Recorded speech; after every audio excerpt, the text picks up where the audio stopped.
Lorenzen Landscaping Design. And so we're here to talk about some business principles, success, a little bit about his story, what got him into construction, all those kinds of things. And so I'm excited to have you here and, to hear all those kinds of things. So let's just go ahead and dive in, man. So,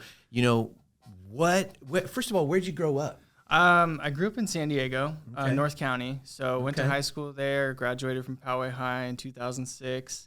And that's where my father's business was in that area as well. So he owned Lorenzen Landscape Inc. at the time. Oh, okay. Yeah. So, cool. So you're just following in it's that journey. honestly, it's kind of like a legacy, It's huh? multi-generational. Oh, man, So I love my that. grandfather's been doing it, and Yeah. then my dad took it over, got his contractor's license in '83. Wow. And here I am back at school with you, got mine. That's awesome. So yeah, it's cool. So you basically grew up in landscaping. I did. Now, yeah. when you were in high school, did you have to work for your dad or grandpa or anything like Yeah, that? yeah. I started out working for his company, just as a laborer. Okay. I did 2 years of homeschool in high school, my last 2 Okay. years.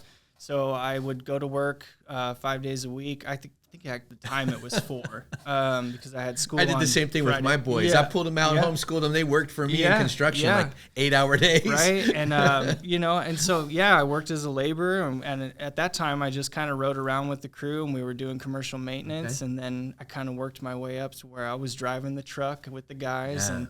and just kind of progressed from there. And then ultimately, I kind of steered it doing commercial maintenance and residential home construction. And Okay. that's kind of where I found my what I like to do. Yeah. So residential home construction, but you got the C27, which is landscaping. What I mean is where we're building fire pits and outdoor living spaces. Yeah. Oh, yeah, that's great. Yeah. So many people love that. Yeah. I'm sure you keep pretty busy Yeah. with that. Oh, yeah, for sure. So when you were in high school, you're working for your pops, right? You have this legacy. Your grandpa was doing it. Was it really something you wanted to go into, or was it that your family just needed you to work at that time? You weren't sure where you were going, or did you just know? I definitely enjoyed working outdoors. Anything outdoor related has always been something I enjoy. I mean, I'm an avid fisherman, so I'm always, that was one of my passions growing up too. Deep sea fishing? No, just freshwater. Okay. But I like to compete too. So we did a lot of local tournaments and stuff, and some where we actually competed out of state too, which was really exciting. So anyways, I really enjoyed being outside, and I enjoyed doing something new and different every day, and not just, per se an office job where it's the same routine every day. Yeah. Something that challenges you a little bit more. So. Yeah, no, that makes sense. Now, because I know that there are a lot of contractors who end up hiring their kids. Some of them like it, some of them don't like it. It's just what a lot of us contractors end up doing. We need our kids on a weekend, or we need them for this, especially when we're just starting to grow, or things like that. So let me ask you this: as you were doing that, what were you thinking as a young person? Like, what was going through your head? Well, I mean, it was a job, it was income, and so I kind of didn't make the jump to thinking that I was going to end up, having this as a career until a few years in, and that was really kind of when I started breaking off on my own and doing, jobs where we were doing. Where we're laying pavers or flagstone and stuff. Yeah. And I really got an appreciation for tying in not just, the landscaping part of it, but the hardscape together and the horticultural part and just tying the whole thing together. And I was like, wow, I'm really good at this. Yeah, and that's great. Yeah. And so that's it was good. exciting for me, And so let's just dive into this for a minute. I want to give some tips for some people who maybe they are working for their relative. Like, so when I was a young man, I ended up having to work for my uncle. Yeah. And so he was a roofer. And back then, that was like the early 80s, like 82, 83. And I don't know how it was for you, but in that time frame, I was basically the person who walked up the ladder and delivered beer to all the guys on the roof. Yeah, and they all drank beer. Yep. And I got paid to do that. I thought I never actually thought anything about it, because in construction, everybody was drinking beer all day long. Yeah, I mean, now that's like taboo. Oh, yeah, I get it. sure. You don't want someone falling off the roof, especially on something like that. We don't recommend that at all, never.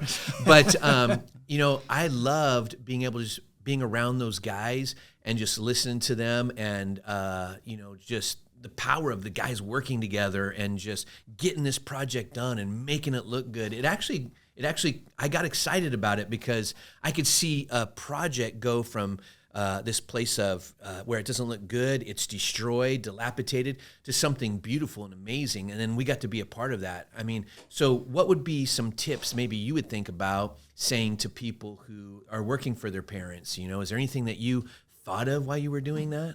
I mean, a little bit. I mean, to kind of expand on what you were saying just then, that's kind of where I was, because to me, it was like how to take a design as far as a conception, maybe even just in your head. Maybe even the client doesn't even know exactly what they're looking for, but you're able to take that design, that conception, put it either on paper, or maybe it's not on paper, and you're able to just kind of like lay it out for them. And then you watch as each phase of the construction is built, and then you get the finished product at the end. And to me, that was like, this is amazing. You know? So, I mean, so you saw that too. Yeah. So on your other question, I mean, you know, I guess, you know, just starting out, maybe just kind of stick with it. There's a lot of different avenues and niches that you can get into in construction, and maybe, you know, what your parents are doing or your relatives are doing that you're in right now, maybe that's not exactly what you want to be doing, but there's the avenues are just so much. Because like let's break down landscaping, right? You can have a lawn mowing avenue, and they really can make a lot of money when they start doing like parks and golf courses. I mean, these guys are making you know, 100,000, 150,000 a year profit easy, even several 100,000. I had a guy graduate this school. He landed the 15 freeway just cleaning it up, and the contract was $650,000. I bet. That's crazy. So there's that, but it's not just that, because you do things like some of the things that you were doing is building what were you building in the backyard again? Just outdoor living spaces. Yeah, you know, outdoor living spaces. People can enjoy, they can go, they can barbecue, they've got the fire pit. Sometimes people will drop in either a pool or a built-in spa or something like that, and we'll subcontract that out. But I mean, it's just, you know, they go outside and they've got something to enjoy and appreciate. Yeah. So. Now, I know landscaping can also do little sidewalks from the sidewalk up to the door. Sure. A little bit of cement work there, so you can make that creative. There's the sprinkler systems. There's just so many aspects to it that it becomes something that you can find something that you enjoy doing within that trade. Yeah? Totally, yeah. Yeah. I guess some of the things that I would say as a tip when I was in construction is the construction trade is never going to go anywhere. No. Everything's dilapidating. Everything falls apart. It's the law of thermodynamics. Everything's going to fall apart. So everything constantly needs to be remodeled. And my thought is, hey, you may not do construction the rest of your life. Like my boys don't do construction right now. Sure. But they can actually go in and build an entire set of cabinets and install them in a house. They could do crown molding, base molding. They could do chair rail. They could do all this fancy woodwork. I taught them how to use every kind of machine and all this kind of stuff. And the thing is if anything went awry in their life, they have something to go back on. And unfortunately, schools aren't really teaching those things anymore this day and age. No, they're not. And so for a young man or even a young woman to have a trade that their mom, dad, grandpa taught them is something they can always rely on as a financial gain. So that's one of my tips. Absolutely. Learn it. Even if you don't like it, learn it. Right. Yeah, no, it's totally valuable. Yeah, it's always something to fall back on. So you grew up in North County, San Diego, and you worked for your family. Tell about what age you'd say. Well, I mean, I'd say probably right around 23 is when I kind of branched off and started doing my thing. Okay. And so in San Diego? Yeah. Okay. Mm-hmm. So you then had 3 different landscape companies in San Diego, basically. Yeah, in a way. Yeah. Yeah. So my father still was really big in commercial maintenance. Okay. And he made a lot of money doing that. Commercial maintenance is great. I think for anybody with a C27, I mean, that should be one of the top goals, because that is money reoccurring, coming in every month, and it's budgeted for. On the residential side, that's not necessarily budgeted for. Okay, you know, so makes sense. Yeah. And then, so now do you have brothers and sisters involved in the trade at all? I don't have any involved in the trade. I do have 2 younger sisters that are kind of finding their foothold in life, and then my brother and I, we're 18 months apart, and he actually went to the supplier side. So he is a store manager in La Mesa of Home Depot. Oh wow! So, okay. Yeah. All right. Cool. You know, one of the things I saw a contractor do, and they actually got their general contractor's license, is they opened an entire supply company that competes against Home Depot, but in one specific area, and they really do really phenomenal. So there's something to be said about even starting a landscape supply company. There's actually one right next to my building. You know what I mean? Which is pretty interesting. And so I'm sure a lot of people go there, but an extra stream of income if you guys ever wanted to go that route. But, you know, I always try to teach people there's piles of money everywhere. You just have to know how to pick it up because there's so many different things you can do to 100%. Make money. Now, okay, so you were in San Diego. When did you move up here to this area? About 4 years ago. Okay. On your own, wife, kids, what? We decided just to make this move. San Diego just kind of, it just wasn't, you know, conducive to what we were doing at the time. And so we just made this move up here. And we were, at the time, our business was still in San Diego. We were traveling back and forth, from, you know, making the commute, doing jobs and stuff like that. Oh, so you were taking jobs up here? Yeah. Okay, that way you can... It was a little transition, but we were doing both. So we were still working in San Diego, some jobs where we'd commute down there, and then I kind of really, you know, put the pedal to the metal trying to, you know, find jobs up here. So when you say we, was your wife helping you in the business, or is you talking about your staff? No, my wife and my staff. Oh, she works with you. Okay. Yep. She do outside stuff too, or both inside, outside? Basically just inside, Okay. She takes care of you so you can go do all the outside. Yep. Hey, that's a great win-win. I know a lot of contractors, the wives keep them organized. They handle all the bookkeeping and the accounts and just everything. So that's perfect. Definitely. When you have a blessing like that, that's you're blessed. Right. Yeah, for sure. Exactly. So, how old? You don't have to tell me how old your kids are, but do you have kids old enough to be in construction? Or are they all younger? No, they're younger. Okay, so not yet. 9 and 6. Yeah. Okay.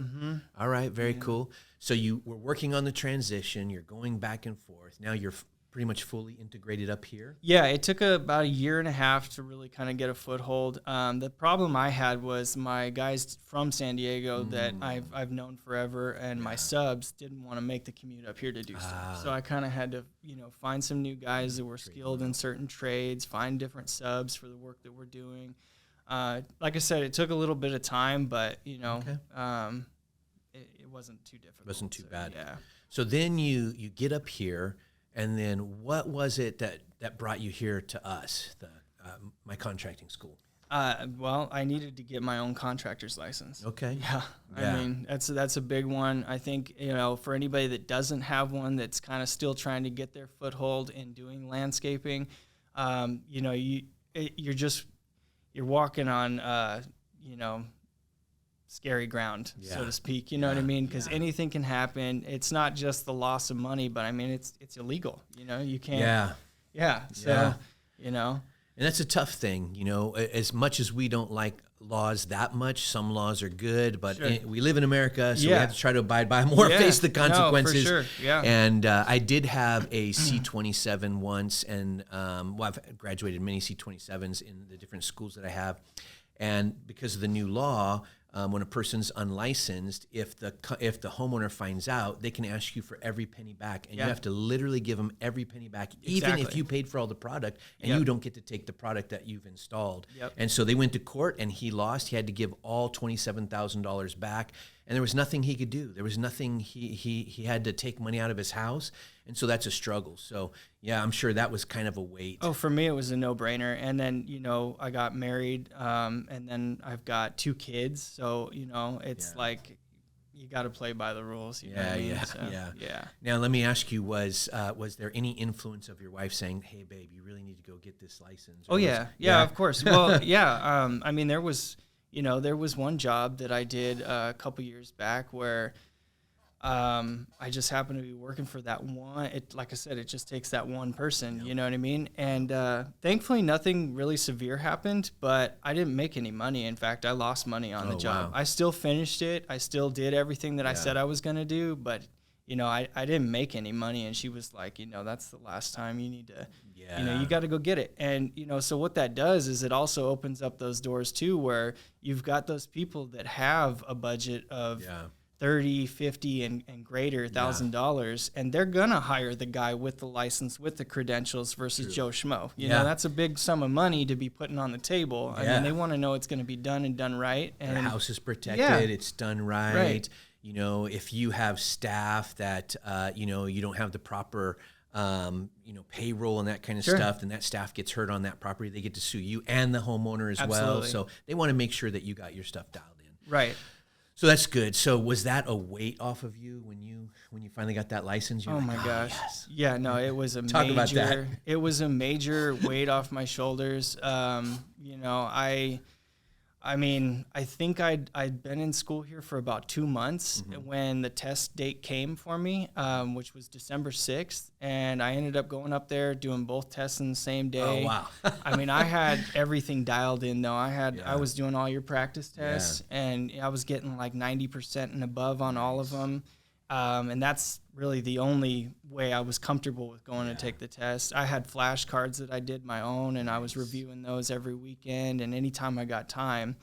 And so, when I got up there and they were like, you passed the first one, which was the trade, I was like, okay, great. Went in, studied in my truck for another 2 hours before the other test, man. Yeah. And then the law, when I passed that one, I think my mind was just so overwhelmed from all the studying. I was just like, oh my gosh, I did it. I'm done. You know what I mean? Like it was incredible. Okay. So let's talk about that for a minute. You're sitting there at the computer, you finish the test, you do all your double check, whatever happens. What was the step? Did you raise your hand to get the person over there to you? Basically like what they want you to do is fold your book up or put all your utensils that you were using, put it all here, and they've got cameras in there. There's eyes on you the whole time. So they know when you're done, and it automatically sends something into the other room where they're kind of waiting as soon as you finish your test on the computer. Yeah. So they come get you, and then they make you sit in a chair for a minute, and then they print you out a sheet, and they give it to you hands down, Oh, okay. So in the old days, they used to walk up to your computer and push a button. They would be like, are you sure? And they'd push it, and it'd say pass or fail. So they don't do that anymore. No, they make print your paper out. You're all sweating. Yeah, for sure. Yeah. Oh, man. And you see that pass and you're like, oh my goodness, I did it, so. Yeah. Yeah. No, that's funny. Yeah. Okay, so you had that moment. You went out to the truck, and you started to study then for the trade. So you took the law first. I took the trade first. Oh, you took the trade and passed. Yeah. Okay. And that actually was not as hard as I thought it was going to be. Okay. There was a lot of questions that were on the trade in the book that some of that stuff I just hadn't done in forever, especially knowing, horticultural names of plants and trees, and then, some of the irrigation stuff on the side of like backflow systems, and, it's just stuff that you had to brush up on. It's not something that I would advocate, hey, just go and do it, just without, studying or getting involved in your school. The trade was definitely a little bit tricky.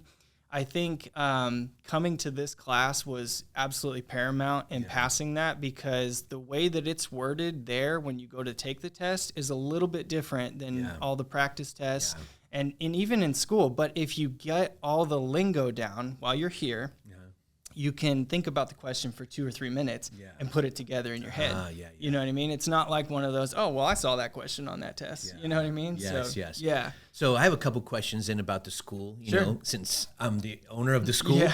And I do have other schools, but you came to the school where I actually teach. Right. And so you probably don't even know how the other teachers teach. I just happen to be the owner and a serial entrepreneur. What was your experience when you came in and I started teaching and laying out all this stuff? Because I go into greater detail, not only in what you need to know for law and business, but how to scale your business and things like that. What was your thinking? I mean, it was just absolutely fundamental. Like I don't know if you remember, but I used to just sit in the front, you know what I mean, to gain as much knowledge as I could. So, I mean, it was so much more than just come in and study, for what you're supposed to. I mean, Alan really threw in so many different things and tips and trades on how to really scale your business from doing residential and, working your way up to commercial and then public works. And there's, so you say it in the exact order I say it. Right? I love it. I love it. I paid attention, man. I've done my job. Right? Yes, for sure. Always my goal is not to just get someone to know the law and business and then bounce them out of the program. Sure. I want them to know that I'm here to help them grow and scale a company. I now own 13 companies and we're expanding across the U.S. And so many things are happening. And then I want to take my contractors and I want them to know they're never alone, and that I can help them. They could take me out to lunch if they need to, pick my brain, and we went out to lunch. Yeah, we did. Yeah, you're like, hey, can I take you out to lunch? I'm like, sure, just Yeah. meet down here at the little Mexican restaurant and pick my brain. We'll rock and roll. If I don't know the answer, we'll get the answer. But I love that kind of interaction, that kind of community, because I'm a contractor. Right. You know what I mean? No, for sure. That grew in scale, and now, doing all kinds of other things. It's kind of nice because, when you're kind of coming up like this and you get your license and you kind of don't know exactly some ins and outs on what to do. I mean, you brought the law side of it and full scale of what you can do and how to really, grow your business, and what's your vision for your first year after having a license, 3 years, 5 years, 10 years, I love it. Yeah. You're saying everything I was it's teaching. True, yeah. I love it. It really was, yeah. Oh, man. That's the highest compliment a person can get, a teacher can get, is when someone repeats back to them the things that they taught them. Yeah. I'm like, I'm loving this. I mean, it's true. I mean, so, yeah.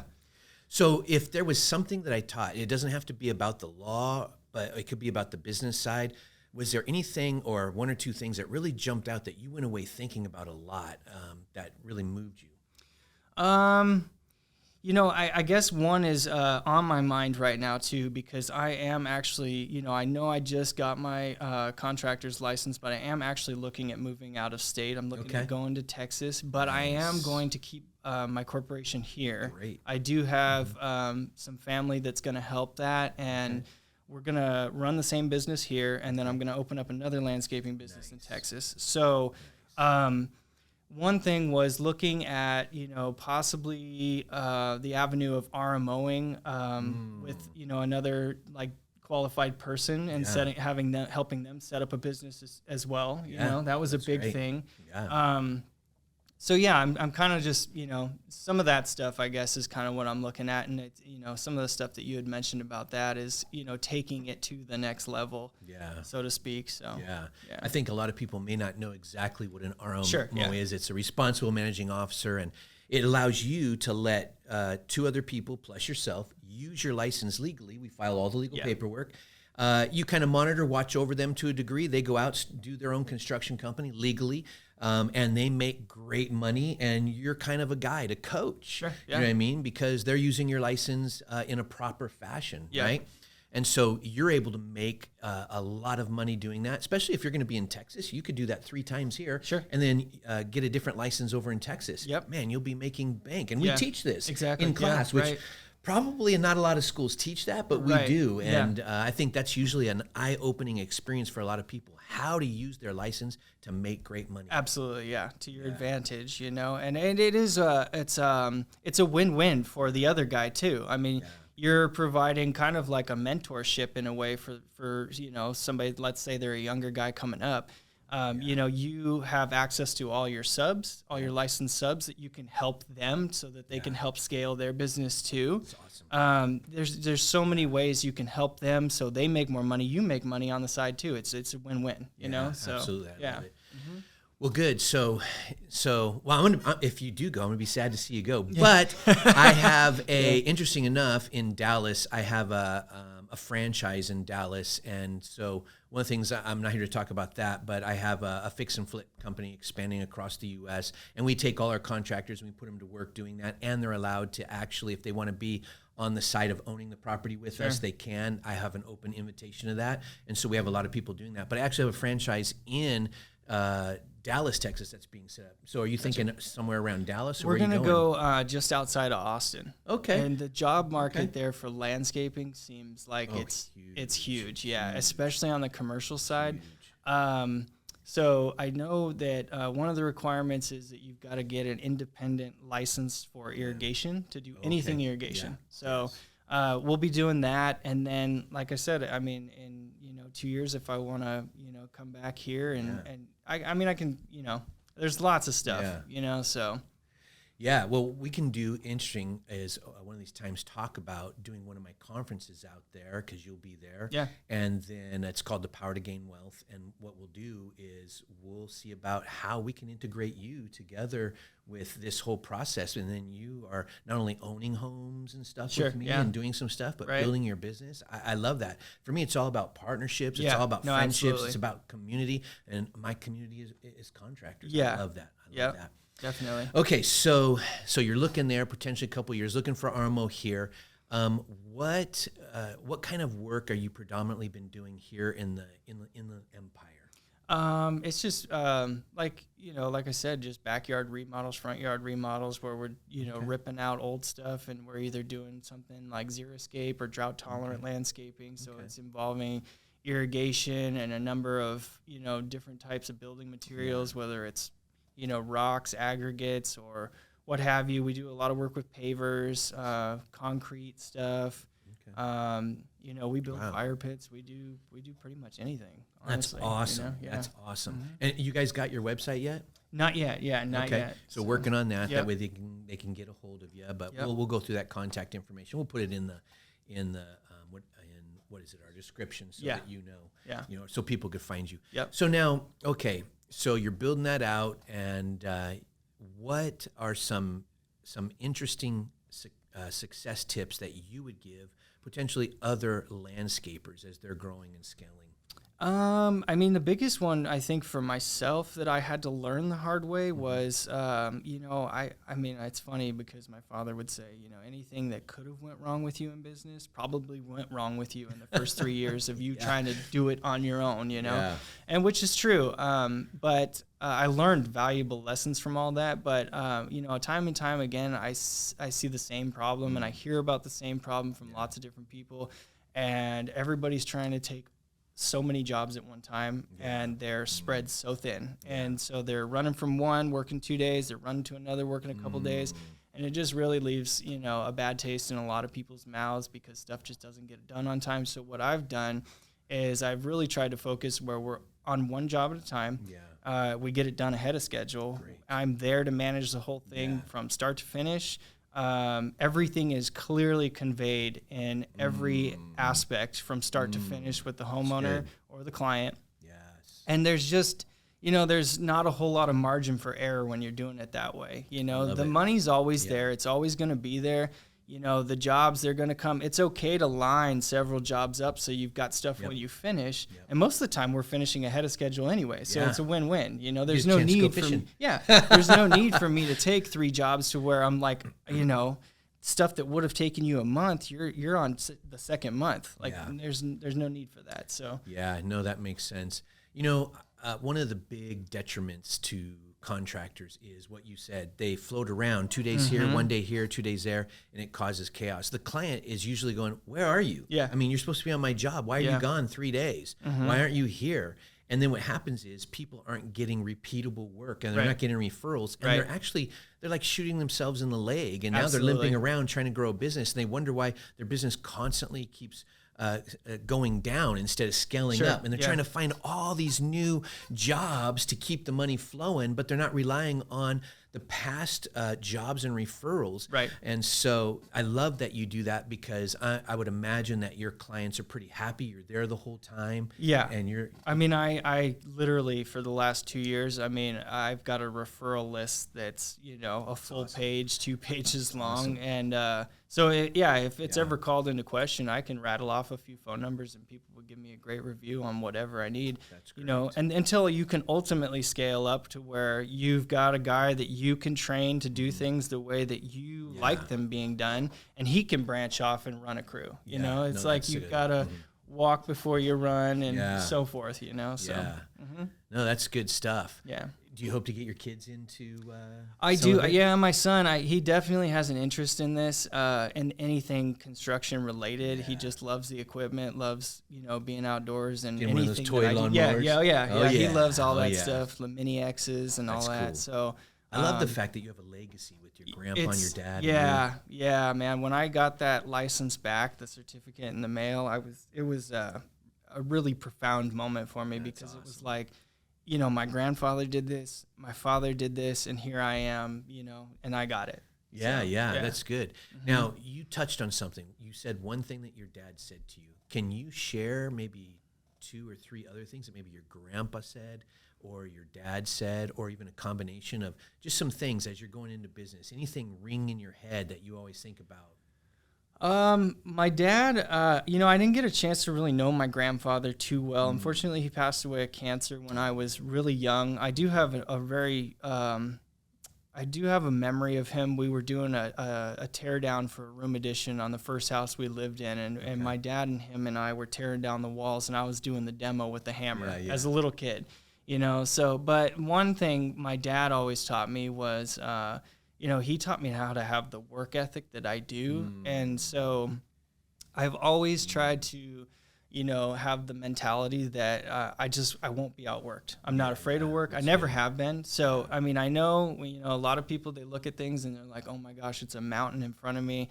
How am I going to do this? But it's one step at a time, man. And as long as you put the work in, it will manifest and it will materialize. So by example, your dad showed you he worked really hard. He was out there taking care of his family. Yeah. You saw that. You realized, okay, I can do that. My dad does this. Yeah. It's built inside of me. It's part of my DNA. Yeah, because when I grew up, we weren't rich by any stretch of the imagination. We lived in a 3-bedroom, 2-bath house. But as I grew up, by the time I was in high school, my dad was making millions of dollars off commercial landscaping. That's great. Yeah, he was doing major office buildings and all the tech industry buildings in San Diego as far as their commercial needs go. And so we progressed, and I got to watch that. I got to watch us accumulate material things and bigger houses and all that stuff. And I know that's not everything, but hey, if you work hard, there's nothing that you can't attain. Absolutely. No, I love that.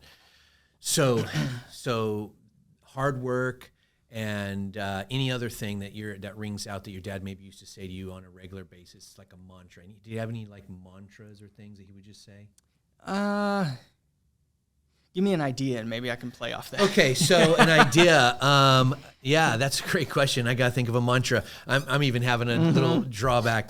So my dad always said to me, and he embedded this into my head. He said, son, you can do anything you want if you work hard enough to get it. You can do anything you want. And my dad had a lot of problems in life. He struggled, things like that.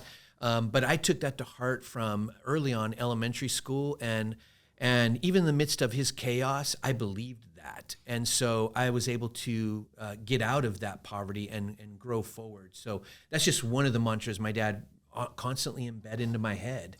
Yeah, I have to say, I think honestly mine would be the same way from an early age. I'm talking, 5, 6 years old. He used to tell me anything that you want to do or achieve, you can do it. It's just hard work, perseverance, and just that goal. You just don't ever stray from what you're trying to do. You know? Exactly. So I was doing a conference yesterday, 8-hour conference. I was doing a training, and my daughter, she speaks on style, and she'd say, you look great. She works with high-profile men and styles them, but she was saying, it's interesting because a lot of people think they deserve something, and really it's not deserve. You can make the decision to become something. When people think that they deserve, then they're just waiting for it to happen. But when they realize they can make a decision and go after anything they want, they actually go get it. Sure. And then they end up actually getting it. Yeah. It's taking action, right? Yeah. And doing it. And so I loved that. It was like a bomb that dropped in the room. She said it way more eloquently. I didn't even say it as well as she did. But I hear what you're saying. And that's the adage my dad said too. Whatever you want, you can have it. Go get it. If you have to learn what it takes to get it, learn it. Absolutely, yeah. And another one to play on that too, which you incorporate here too, that I've learned a little bit too, is stick with the winners. At that table, it's different, and so anybody that you can utilize as a mentor that's been there before you, that knows ins and outs of things. It's like try to get a seat with these people because they know what they're talking about. If you've got like this idea that, you don't know how to get there. You see the goal at the end, but you don't know the steps to get there. Stick with the winners. Exactly. Oh man, that's so big. And I want to emphasize that more because that has changed my world. Being around people who have a mindset to not grow, or a scarcity mindset, or a fear mindset, or they're not knowledgeable mindset. They give themselves these belief systems that hold them back because they don't think they could do it, or all those kinds of things. And to break past that, when you get into a room with highly successful people who are pushers and drivers, I always tell people, don't take advice on money from poor people. They don't know what they're talking about. Sure. You know what I mean?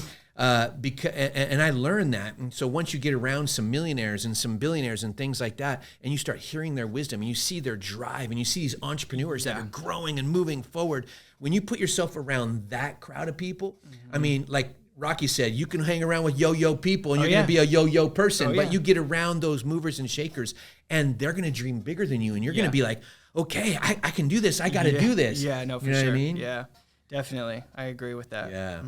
Got to get ourselves in that room. The beautiful thing is one of the advantages that you have that sometimes many people do not have is you had a dad who eventually became very successful doing these multi-million-dollar projects. You saw it in real time. Yeah. And so that eliminates your fear. It does, yeah. And so I think that we would probably say the same thing. Hey, for all you guys doing construction, if your kids are going to take over, show them. Yeah, no, show for them sure. where they can go. Eliminate the fear.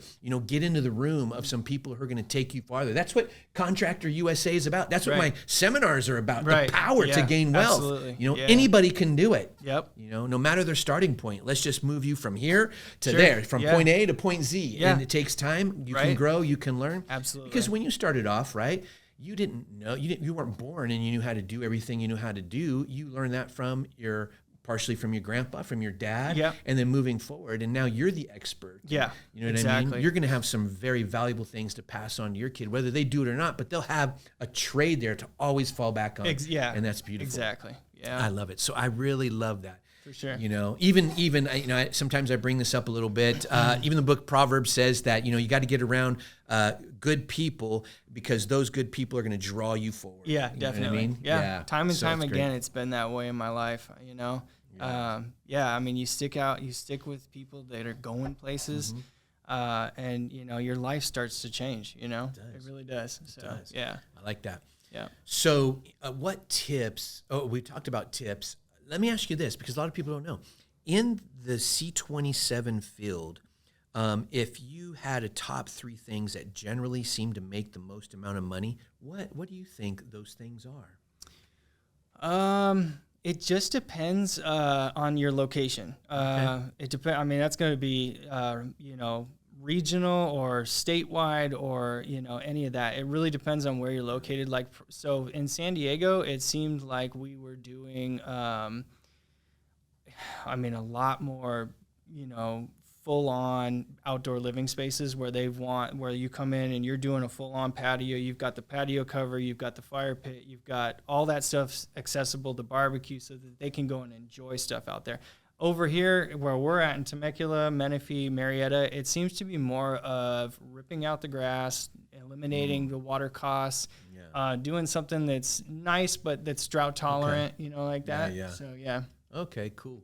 Yeah, one of the things I like to talk to contractors that go through my school is, hey, let's navigate. If you do 50, 100 different things, or you have the capacity under your license to do that, let's find out what are the top 10 things that make you the most amount of money. Right. Because you could do the things that don't make a lot of money and you can offer those things, Sure. but then everybody else is kind of dominating you because you're spending all your time and energy on this. It's what's called the Pareto principle, focusing 80% of your time on the 20% that produces you the most amount of money so you could be home. Because at the end of the day, if you gain the whole world, you work on this business and it grows and scales, but you don't spend time with your little ones. Yeah.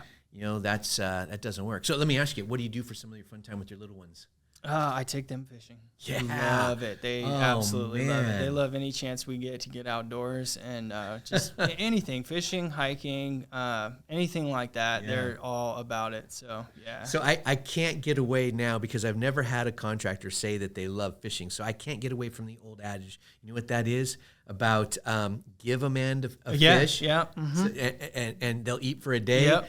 But teach a man to fish and they'll eat for a lifetime. Absolutely. Your dad taught you this landscape. Now, did you go fishing with your dad? Is that how you got that? Okay. Yeah, so that's where it came from, and maybe you got it from his grandpa? Yeah, his dad used to go all the time, my grandpa, and my dad took me, I'll never forget it, I was probably 5 years old, and we went to Lake Poway here in San Diego, and I caught my first bass. It was probably 2 pounds, and I was hooked from that day on. Hooked. Did you eat it? Oh, yeah. Okay, yeah, I did. good. Yeah, at the time. Now I do more catch and release, but yeah, I was absolutely hooked. I knew that, this was my thing. You know what I mean?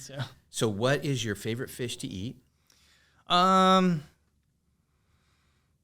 I mean, I really enjoy salmon. I mean, I don't do a lot of catching of salmon, but you know, most of the freshwater stuff I just throw back. I do enjoy catching largemouth because it takes a lot of skill, and there's so many different ways to catch that particular fish on any given month because it's an always changing thing. And that's part of what I was saying is I enjoyed about landscaping is the job is always different. Every day you walk out that door, it's a new set of problems and a new set of tasks that you gotta, overcome. And so that's why I think I really enjoyed bass fishing. That's cool. Okay. So talk to me. What is the favorite way to cook it? Let's see, the salmon or any one of them. Okay. So, I like where we do, like a brown sugar glaze on it and we just slow bake it. And then I put, like a mandarin or something orange on top. That's so good. Yeah. It's really good. Yeah. I was barbecuing salmon for a while, and I have a home and a business that I own in Hawaii. And it's interesting. I go back and forth there, here and there. I do all my conferences and my schools here. But I was barbecuing, and one day I fried it, and it was just so much better fried. Yeah, it is. It's really good. Yeah, wow, for sure. I was like mind blowing. I can't. But the problem with the frying is the grease tries to pop out all over the stove. You got to clean it, and it stinks up the house. Oh yeah. So I actually need you and your wife to come to Hawaii and build me an outside patio. Sure, that would be freaking amazing. Cool, then we can go hit some. There's not a whole lot of fresh fishing out there. It's mostly ocean, but we'll do some surfing or something. Yeah, definitely. That'd be cool. Okay. So you like your salmon that way, and how about the plank on the barbecue where they give you that piece of cedar plank too? Oh, that's good. That works good. Yeah, really good. Oh, okay. So you put it actually on the plank. Okay. Yeah, it comes. I mean, you can buy it at a store, and it's on a cedar plank, and it's usually already seasoned up. But if you kind of just slow grill it outside, that's amazing too. Yeah, you get that kind of smoky. Yeah, exactly, right? Contractor Style 101. Now you're going to have to start your podcast on how to cook them. I know, right? You never do the lemon pepper? I do, yeah. Okay. Yeah, mostly on what, the bass? Yeah. Okay. It's bass or any kind of whitefish, yeah. Okay. Yeah, I love that. Yeah. I love that. Yeah. I'm looking to one day buy some land. I want to get a stream in Wyoming and build some houses for the family. My wife's parents are elderly and getting older, and they would like to be out there and stuff like that. So, be able to do some fishing out there in the streams, that would be wonderful. Yeah.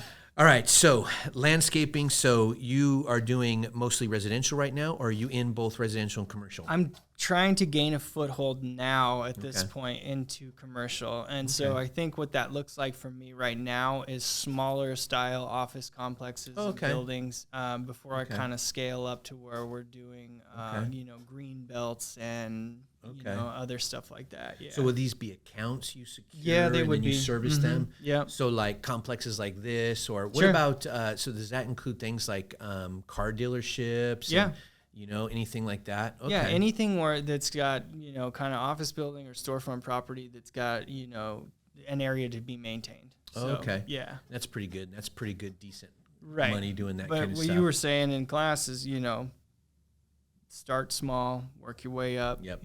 Don't overdo it. You know what I mean? So and commercial takes a while too. I mean, you might go out there to 100 different places, and one of them would be like, "Come back in November to give us a bid." Well, it's April, and you're like, "Okay." So you got to remember, put that in your calendar to do that.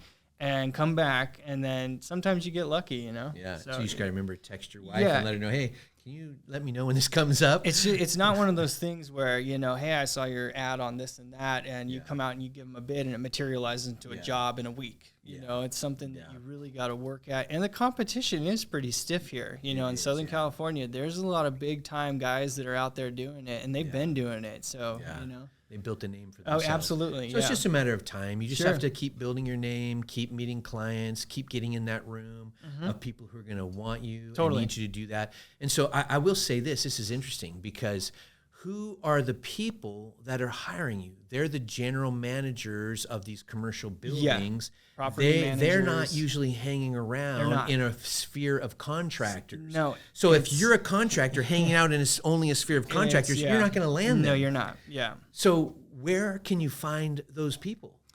It's tricky. I'm kind of just in a way trying to get my foothold, because the stuff that my father has taught me is not what it is today. Like my father used to tell me, hey, they'd be sitting in an office in that building back in the 80s. They don't do that anymore. They're all remote. They're all home, so it's really difficult to get in front of a property manager or somebody who's willing to give you a chance that can actually have the pull to do so. So I'm kind of feeling my way, and going to pick your brain on some ideas. I'm going to give you some ideas right now. I'm going to share with everybody out here listening to us. Okay. So one of the websites I built for contractors, and I spent tens of thousands of dollars on this, and it's for contractors to utilize. It's called Home Pro Works, because I get so many calls because of all my schools from hoteliers, restaurateurs, from the cities looking for things like roadways and, clearing up the road, whether it's landscaping or construction or anything like that, city buildings. They're constantly calling me. And so I tell them now, I go, hey, just go on my website, homeproworks.com, set up your dashboard, you register there, and then you begin to just pick your contractors in your areas. They're all rated there, and they can just go on there. There's no charge, so people can go in there, which is beautiful. And so that's one way, because I am in a sphere of all of these, well, not per se general managers. I'm mostly in the sphere of the owners of the buildings. Yeah. So, I'm a part of a REIT, and I am an investor, so I invest with a lot of people. And so I'm in a REIT. We own 3,000 apartments, things like that. And so we have all these apartment buildings with all these people, but they all need to be maintained, right? Yeah. And then houses that we're buying constantly here that need to be maintained. And that's why I always tell people, hey, go to one of my websites called rocksolidap.com. They can go sign up there as a contractor. We're going to use you on our fix and flips. So there's ways. We're doing residential in Cali. We got other states where we're doing commercial buildings and things like that. Right. But so I say all that to say this. Get into Chamber of Commerce, where you're going to have movers and shakers. Yeah, totally. They're not going to be, usually contractors don't go to them because they don't see the value, but in reality, that's where their client is. Absolutely. Right? Yeah. Especially when they want to go to commercial. Yeah. Go to these free conferences, because there are a lot of them out there of entrepreneurs getting together and trying to buy more buildings. Yep. April 6th, and I'm going to be having a conference here in Temecula at the hotel, the Holiday Inn, and it's going to be just some entrepreneurs, and we're looking to buy more apartment complexes and buildings. Come to those, get to know, learn some great stuff, get around that circle, and we talked about get in the room. Yeah, exactly. Get yourself in the room. Right. When you're the only landscaper in that whole room, and you're meeting all these millionaires, you're going to be like, dude, I got an entire complex. I got a building. Yeah. But see, contractors aren't thinking this way. They stay only in their group. Exactly. And they don't get outside of that group. Yeah, right. Yeah, so these are great ways. Yeah. So Chamber of Commerce, those. Even the city, they do usually a lot of cities like Temecula, Marietta, Corona, they'll do these annual events where they'll invite all the businesses. The least businesses there are the contractors. Yep. They didn't see any value. Yeah. But now listening to this, they're hearing that this is super, super valuable. Absolutely. Go with your shirt. Go with your logo. Yeah, for sure. They're ready. Yep, definitely. Now you make a good point, for sure. Yeah, and so now that I've showed you that, have you done any of those things?